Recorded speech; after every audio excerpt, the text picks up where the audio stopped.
Is the trans debate too vitriolic?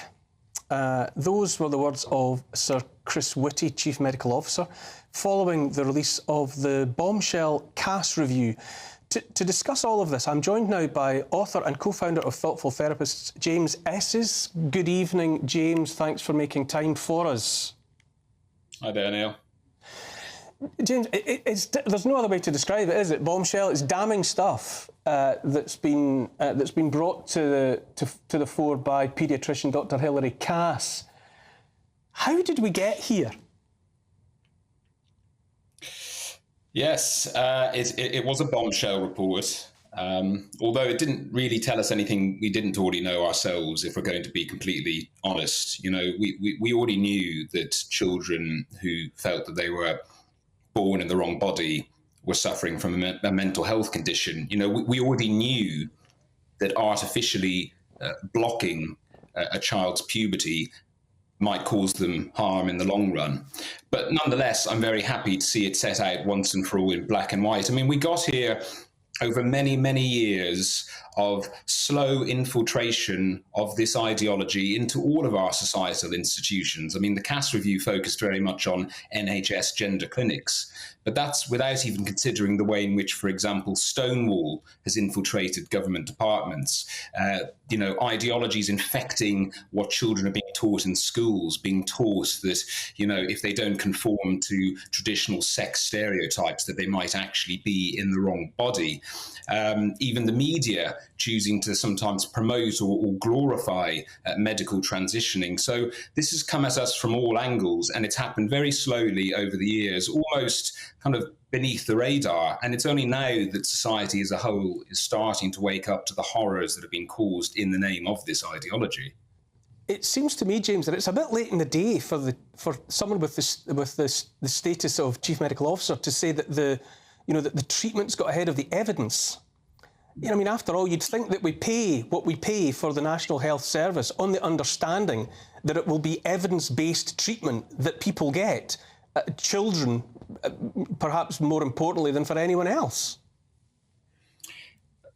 Precisely, and again, similar to the Cass review, you know, I was very pleased to hear Chris Whitty make that statement. However, it is unfortunately far too late.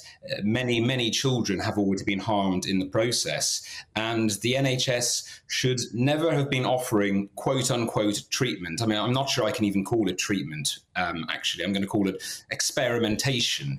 The NHS should never have been offering this stuff when the evidence was not there to back it up. I've recently written some pieces on various NHS trusts and their quote-unquote transgender policies, you know, and they will put out statements that say, for example, that even if a family is not on board with the notion of their child transitioning and using different pronouns and names, that the clinicians should go along with the child's wishes against the views of the parents. Similarly, you know, we've seen this in schools. I mean, it's been quite horrifying to see that there have been schools colluding with vulnerable children behind their parents' backs and facilitating and enabling them to socially transition at school.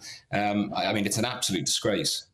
Greg, that word, horror, horrifying, that's how I feel as a parent. Yeah. The very suggestion that some state myrmidon would get between me and my child and make decisions for that child that I don't even get to know about. They love being the nanny state. They want to be this happened 8 years ago in the States with, you know, the Obama method of, you know, from birth to death.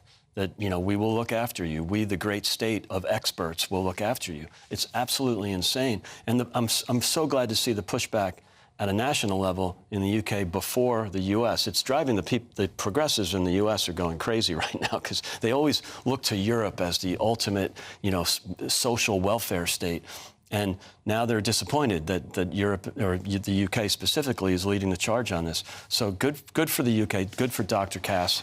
And it's happening in the red states, by the way. It started happening 2 or 3 years ago, but not in the blue states. I'm glad it's happening somewhere in the States. James, do you think we'll see accountability? I mean, I'm always after accountability in so many areas, but, you know, we know without a doubt that there are children, young people out there who have come forward to say that they've been damaged, that they've been let down, whatever. Do you think we'll see anyone held accountable?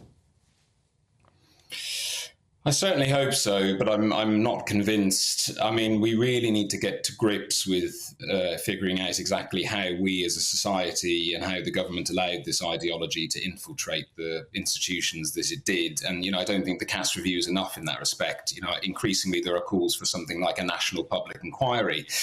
So I would say watch this space on that. But yes, people do need to be held to account.